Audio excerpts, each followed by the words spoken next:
I think. Welcome to Better Credit, Better Home. Your source for the latest local and national news that can impact you if you are in the market for real estate. Yes. Here are your hosts, the Kingwood mortgage guy, Mike Durr, who uses his 25 years as a mortgage professional to help people improve their credit, and Joe Salas, an accomplished home inspector, real estate agent, and trainer of new agents for Byrd Property International. Together, they will help you understand what you need to know to get the most out of your real estate investment. Let's get started. Let's get started. Let's do it, Mike. I don't. One of these days, I'm going to get that guy to redo that thing where it says real estate. You say it every time too. I just wait. I know it just comes out. It's like I can't not do that. Yeah, it sounds great. I like it.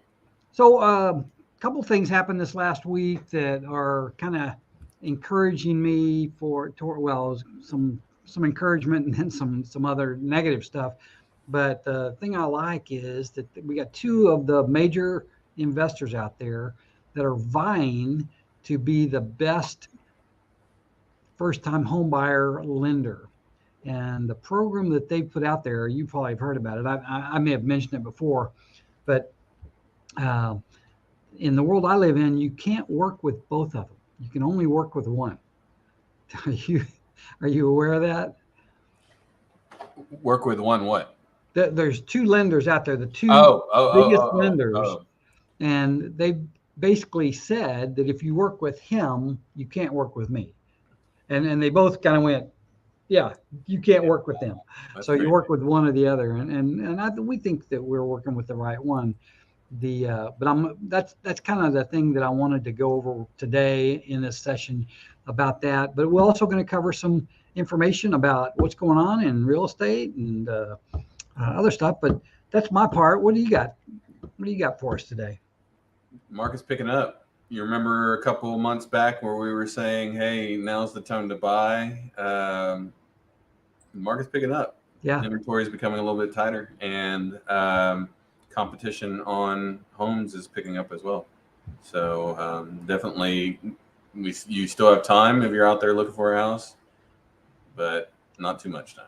Yeah, it's one of those things you look back and when we were telling people that now was the time, it was then, and it's getting harder and harder now every day, and I see it all the time. But there were the news that I have, and that came out just recently is in some cases it may be different than that, and so you're on the streets doing it right now, and you know what it's like out there. The information that I gather, even though it might come out on May the 30th, but it's looking back in history as to what's been going on. We also it's Thursday is really, from my standpoint, the first day of summer.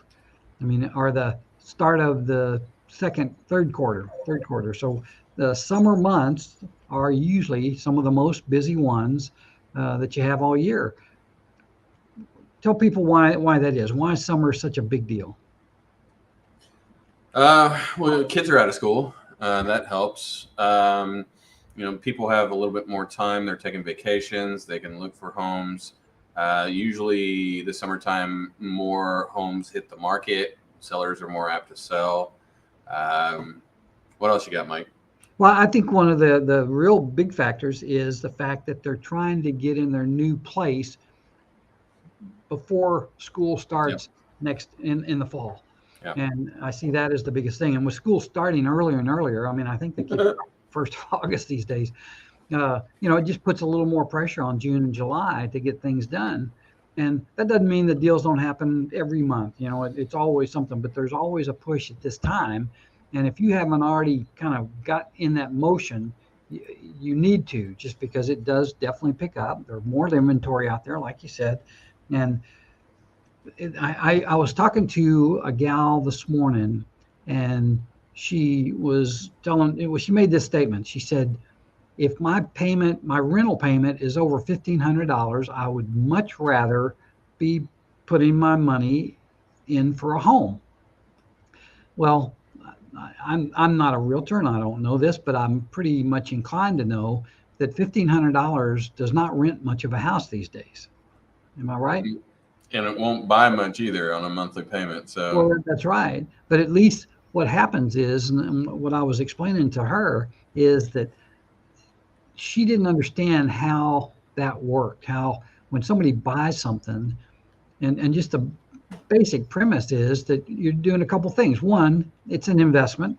So not only are you get to live in the house, but it is growing and you're paying it down. So a couple positive things happening is that you're paying the note down and the home appreciates, assuming that you've got a home that can appreciate. There's some that can't, right? There's some that are just bad homes. They're in a bad place.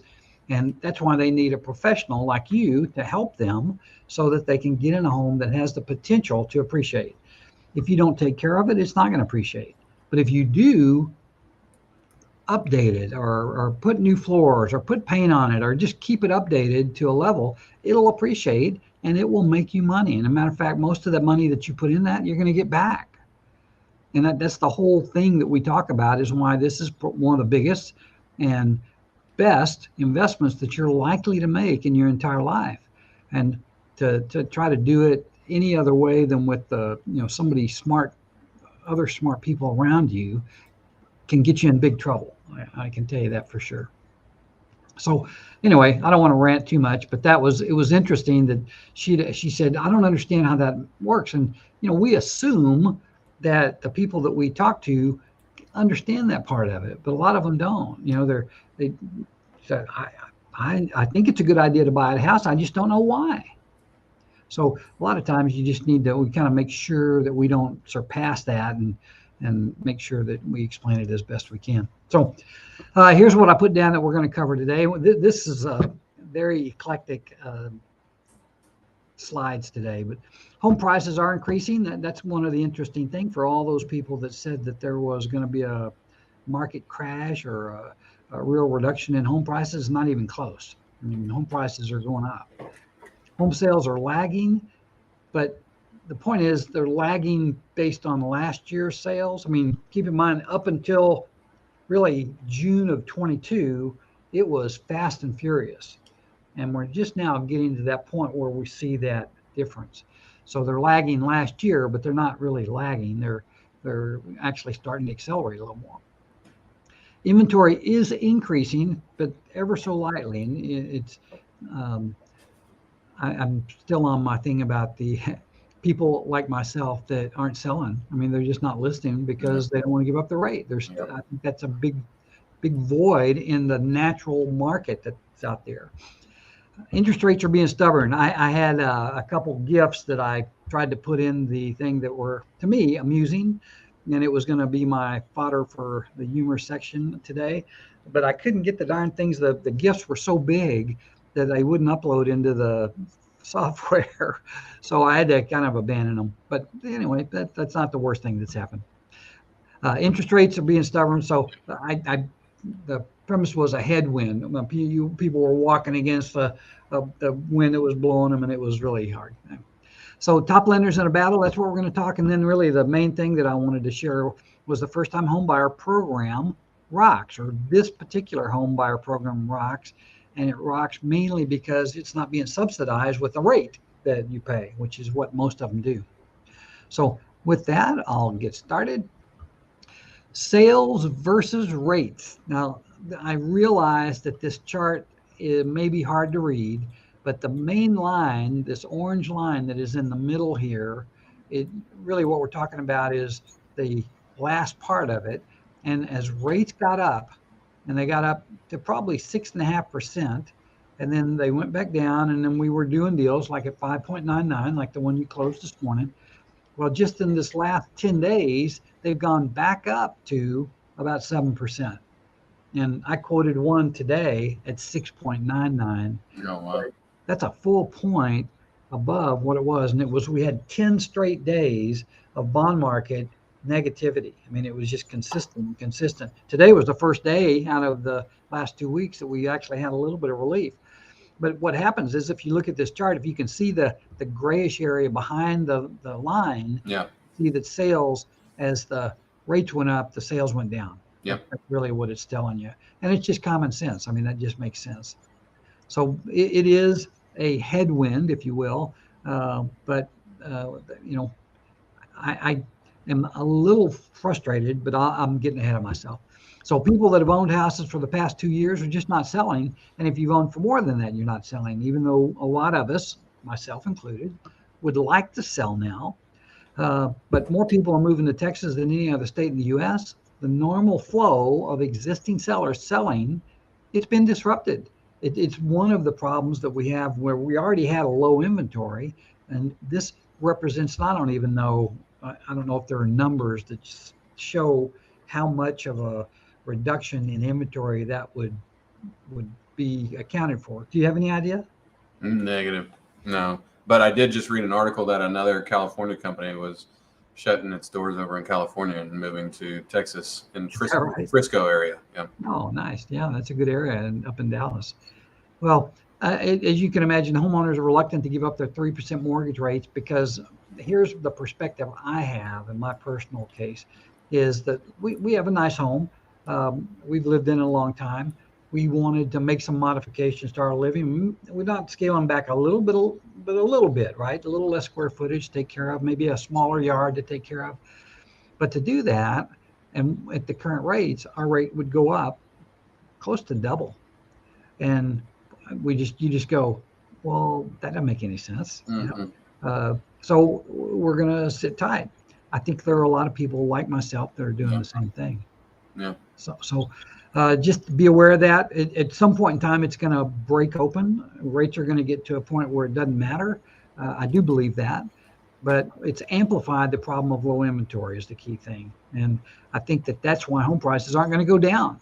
There's just not going to be enough inventory. The last time that inventory was in bounty, I mean, there was plenty of it, was 2007. And that's when you had that housing bubble. You just had too many properties out there. Yep. So this little chart here just shows the way it's kind of gone down. And I think this chart starts this on the left side here is 2017, and it goes all the way up to January of 23. It shows the inventory going down.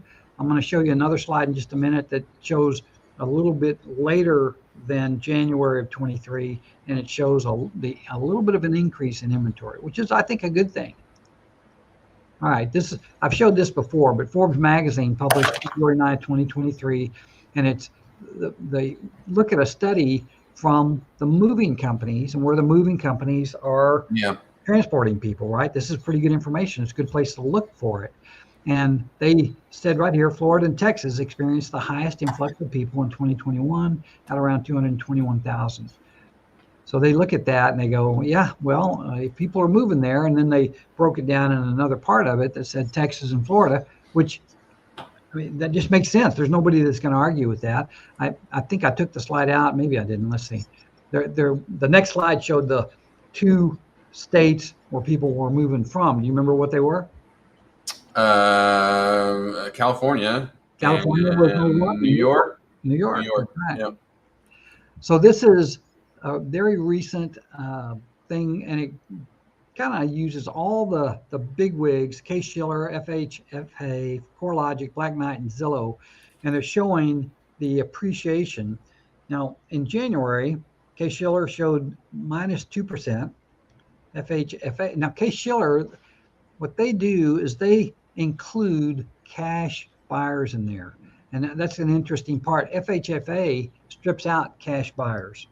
And the reason they do that is because cash buyers usually get a little bit of a discount because they pay cash.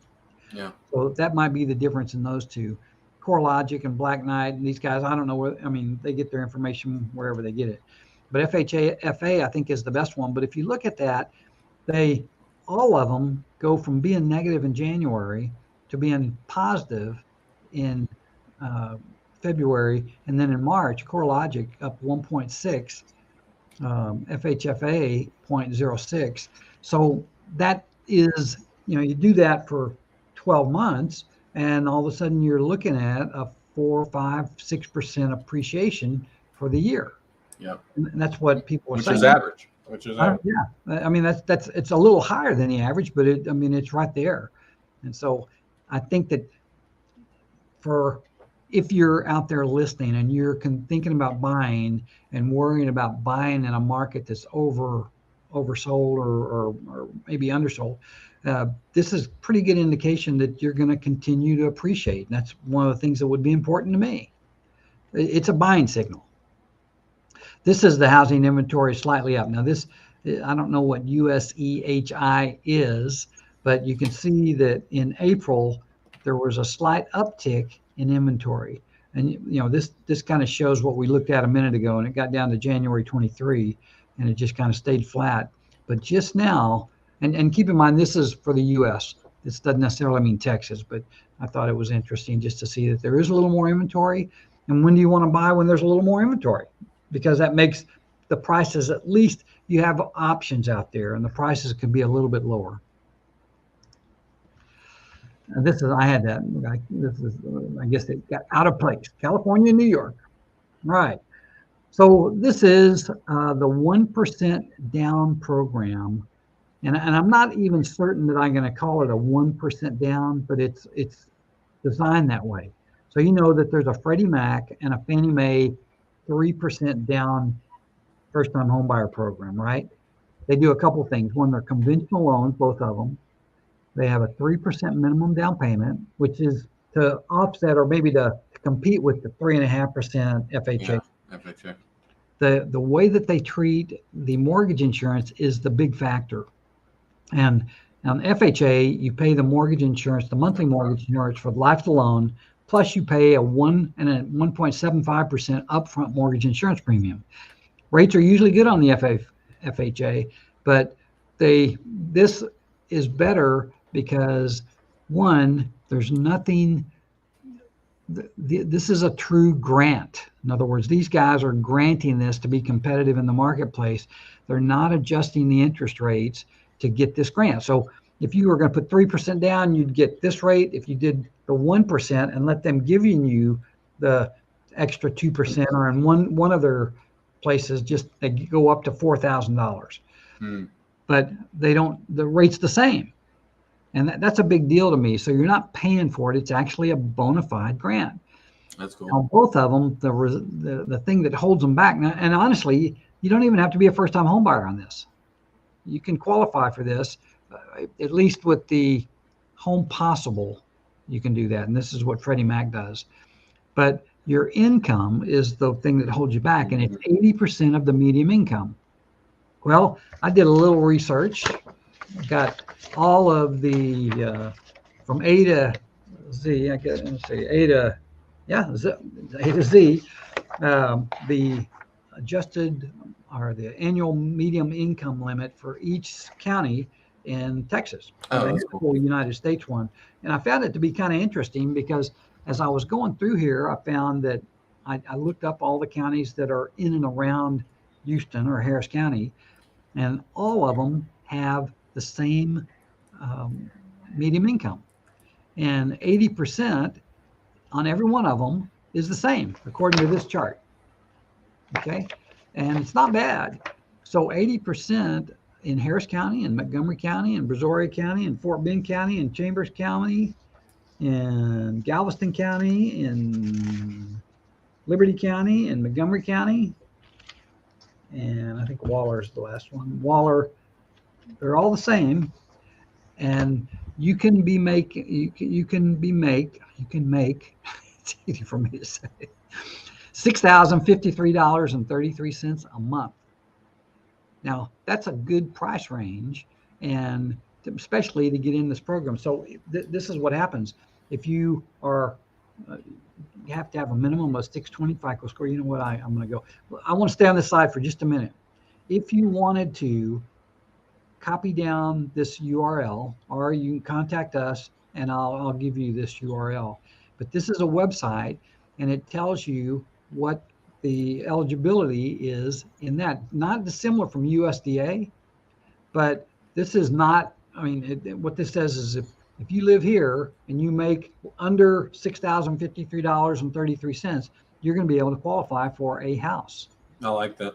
Yeah, it's better. Plus, they give you, in one of the cases, they give you 2%, and they take over the mortgage insurance, the monthly mortgage insurance.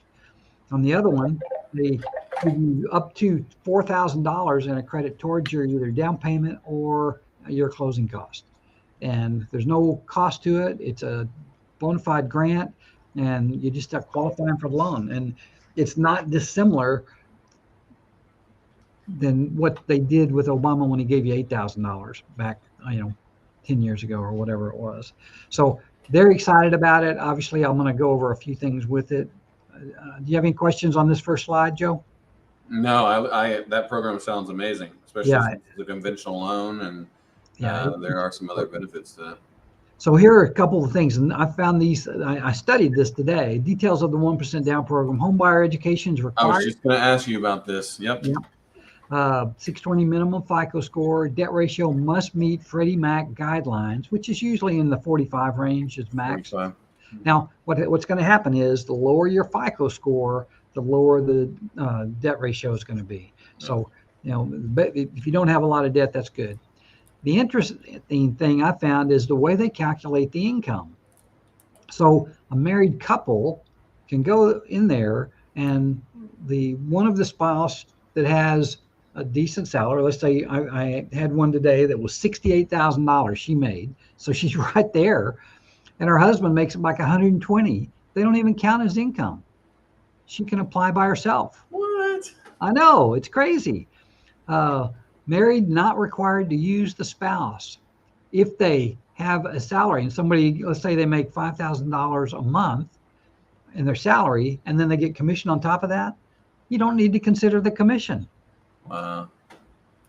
And they allow non-occupant co-borrowers in case you need more income, and you get aid from lenders capped at $4,000, but that still covers a lot of. I mean, it's not chicken scratch. Yeah. So anyway, the way that they treated the income, I was blown away. I'd never seen that. Most of the time on a USDA or an FHA, you have to count both of those things. You have to count the whole household income. Well, in this case, you don't. It was like, wow, that's awesome. Yeah, that's super cool. So, when you get to something like that, and I like this slide, I've used it more than once, but it's, if there's inflation right now, one of the ways that you can stop your own personal inflation is to stop renting, because that's your rent is going to continue to go up until, I don't know, what are you going to do? You're going to find a place that you're going to rent to you for the same amount every year?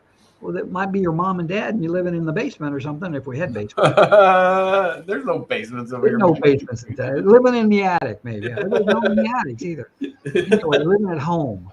But the way you do it is you get a fixed rate mortgage, and it doesn't have to be fancy or anything like that. You just get yourself a home and start there, and that's what we do. We start with a starter home. It's less expensive. It doesn't have all the whistles and bells, but you make it better while you live there. Maybe you do a 6-year stint in that house, and then you're ready to be amplified up to the next level. And that's the way, that's the way we did it. So anyway, I think it's a great thing, and it's just kind of a different way of looking at it, that you control this. Mm-hmm. All right, interest rates. This is the one that I had the slide of the it was a little puppy on a boat, and his hair was being blown back, and he was just way too cute. But I'm a dyed-in-the-wool optimist, and you guys and Joe, at a fault, I've been talking about rates going down, and we thought that May was going to be the month that they really dipped below or in the mid to low fives. And man, was I wrong. Rates not only, we did a handful of loans at 5.99, but then all of a sudden they just turned, and just on a roll for the last 10, 15 days, and during May, they've gone the wrong direction. Factors affecting the rates have been multiple and unexpected. And one of them is the government spending limits. This is something that they talk about, that the bond market does not like it when there's a chance that our government will default. And even though we don't think that it's going to default, I mean, just the fact that it's in the headlines every day is Yeah. a problem. Yeah. The other part is the banking stress and the bank closures. The way that banks generate money at this time, when the money that they have, what they do is they buy treasuries and bonds to protect themselves while they're not lending that money out. I mean, they banks buy money at a cheaper rate than we do, and then they lend it out at higher rates, right, for cars and for Yep. washing machines and anyway, all kinds of things, and they make the difference in margin. Well, the problem is with rates going up like they have, they've done less loans. They've got these bonds that are at lower rates, and they're just not making any money. So they're having to sell a lot of those bonds to get their money back. And when they sell bonds, they're along with everybody else that's selling bonds, and it's Yeah. created a problem on the rate thing that at least the gurus that I listened to did not see that. We didn't expect banks Yeah. to start crashing and foreclosing and stuff like that. So, uh, I think the bottom line is it's going to extend the time that rates are up, and it's hard for me to say that. It's hard for me to get those words out, but it is what it is. And I think that we're going to be. This and maybe a little bit less is going to be what our normal is for a while, at least for the near future. Yeah. You know, I kind of relate it almost to, remember when Harvey hit and all Mhm. these houses got flooded, right? And then people came through and bought them up. They fixed them up, but a lot of the ones that they fixed up, they couldn't sell because they had what I called the scarlet letter on it, right? People still had the emotion. They were emotion full, right? They were emotional about the fact that it just got washed away in a flood. I think it's the same type of sentiment that we're dealing with now. The rates are going to be the rates, right? But the emotional shock of them skyrocketing from high twos to sevens has caused a lot of people to pull out of the market. It has definitely caused a lot of sellers not to want to sell, typical sellers. Yeah. And we're experiencing that. Let's just call it the scarlet letter effect, right? People don't want to touch it right now because they're emotional about it. You know, they have that feeling about it. But I think once we get into it, the rates are going to be the rates, right? As long as they don't skyrocket again, I think that emotional feeling will wear off over time. And then as we get into the summer, especially as we get into the summer and then into next year, even if the rates held at this, I think, you know, it's going to be a market, especially with all these companies moving into Texas and just the, you know, some of the slides that you showed today, try to find a home in the Woodlands that doesn't have multiple offers. You know, it's just, it's a matter of your market. It's also a matter of, you know, whether or not the house is priced right. And so some of those things I can help out with. But if you're in the market to buy a house, definitely get in touch with Mike and he'll hook you up with some good rates and a lot of good information for sure. Yeah, that's it for sure. Yeah, it's an interesting market, and I hope it becomes a normal, and then we get the benefit of, you know, the work that the Fed's doing comes to fruit, you know, where they actually get the inflation down. So this is my question: what are you going to do now? I mean, it's decision time. Should you wait? Is it the right time to buy now? Joe says the best time to buy was 2 to 3 years ago, and I can't help you with that. I mean, we can't do anything about that. But what we can do is we can help you get in a situation where this Texas is hot right now nationally. I don't know if it's going to be hot nationally for a long time. I mean, I personally love Texas. I've lived here all my life. I can't imagine going anywhere else unless it was just a short visit. I mean, I love where I live, and I love being a Texan. And, you know, it's just who this kid is. But it may not be that way all the time. So, Yeah. Well, speaking of short times and being somewhere else, not next week, but the following week, I may do this on the road, or I may just have to clock in for a couple weeks because my son got invited to Berkeley College of Music to do nice. a percussion camp up there. He's going to be a senior this coming year in high school. So really excited for him. I'm super proud of him. Trace, I'm super proud of you. So we're going to be gone. We're going to be Chevy chasing it up through the eastern side of the United States. You know, we didn't get the Starlux Delight or whatever this car was, but we're going to be going up and driving, which is going to be an adventure in and of itself. So after all said and done, we should be driving through about 24 states, which is half of the contiguous states in the lower half of the United States. So we're excited about the trip, and you know, if I can take this call on the road, Mike, I will. If not, then I'll send you a postcard. Cool. I love it. Well, we're going to take a little vacation also, and I'm looking forward to that. We're headed to Florida, the other best place to live in Texas, live in the United States. All right, let's wrap this up. Let's see what is needed to pre-qualify. Well, really just reasonable credit score showing you handle your accounts responsibly. 580 for FHA, 620 for conventional, proof of consistent and stable income for the last couple of years, and proof of enough assets to cover the down payment and closing costs, unless, of course, you take advantage of this great new product that's out there that we can help with that a lot. Credit scores, the higher the credit score, you're going to be happier. You're going to get a better rate. Minimum FHA is 580, conventional low is 620. I'll be honest with you, I haven't seen a lot of 620s that work. So you want to be higher than that on conventional. They want you to show that you have handled your obligations honorably. They want to make sure that you don't have too much debt. Those are the things. Now, down here, just FYI, I help a lot of people with their credit. I don't charge anything. So just call me.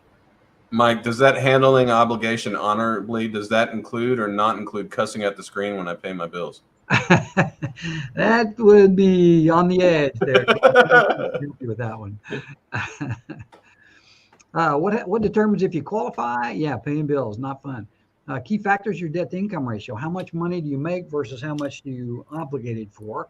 And the easy way to do it without trying to break it down between conventional and FHA is you want to be at or around 50%. So if you make $6,000 a month, then your home and all your other expenses shouldn't be more than $3,000. It's just a good way to plan. And Dave Ramsey would probably shoot me dead right now if he heard me say that. Qualifying income, W-2s, 1099s, tax returns, 2-year job history, no big gaps in employment. New jobs are okay. As long as you've got a paycheck stub from it, you're good. College is considered work history. Overtime income considered after 2 years. Commissions considered after 2 years. Sometimes 1 year. Depends on special circumstances. Assets for cash down payment and closing costs. We have great zero down programs as low as, well, for veterans it's zero. For USDA it's zero. Now that we got this 1% program, we're going to I still can't believe on that. That is amazing. Yeah, it's a good program. And they're not inflating interest, is what you said, right? No, the interest rates are the same. That's what I think is just blown away. It's unbelievable. Yeah. They're just trying to stir up the housing market a little bit. Yeah. Closing costs. I had a gal tell me today that closing costs in Texas are higher than they are in Canada. And I went, well, I don't know what about Canada, but here's what they are. And they are what they are. You know, I mean, taxes and insurance are a little more. Gifts from family are common, and 401 hardship funds for buying a home are common also. And let's see, I think I just done. Negotiating favorable terms, get with your realtor. That's who you do. Work with an experienced agent, get your finances in order, be pre-approved, faster closing, are flexible when you close. And then the inspection is super important. And is this a good time to buy? It's better than it was. I mean, it's better than it was. It's better today than it will be tomorrow. Tomorrow, exactly, Mike. There you go. And things are still going good. Other than that, we thank you for being on, Joe. I appreciate you, buddy. I love it, Mike. I love sitting here and talking with you, man. It's just like two friends getting together talking about real estate. I love it. Yeah, I like it too. So anyway, be sure if you are listening now that you subscribe, you like us. Make a comment. We'd love to answer any comments that you have, and call us. You know, that's why we put the numbers on in big letters so that you can call us when you get a chance, and we'll try to answer your questions best we can. With all that said, Joe, another week in the dust. We'll see you next time. All right. Next week, man. I'll see you. Okay. Bye-bye. Bye.